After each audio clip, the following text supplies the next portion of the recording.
A'udzu billahi minasyaitonir rajim. Bismillahirrahmanirrahim. Alhamdulillahirabbil alamin. Wassalatu wassalamu ala sayidina Muhammadin wa ala alihi wa sahbihi ajma'in. Qala al-musannifu rahimahullahu ta'ala wa nafa'ana bi'ulumihi wa bibarakatihi amin ya rabbal alamin. Pengajaran yang ke-9, berkata Allah Ta'ala, hai anak Adam, jangan engkau laknatkan akan sesama makhluk, maka kembalilah laknat itu atas kamu.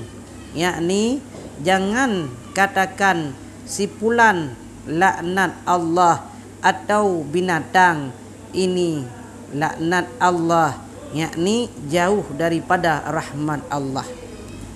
Pelajaran yang ke-9 di sini disampaikan bak getanyo li Allah, wahai anak Adam, bek sagai-sagai talaknat sesama makhluk.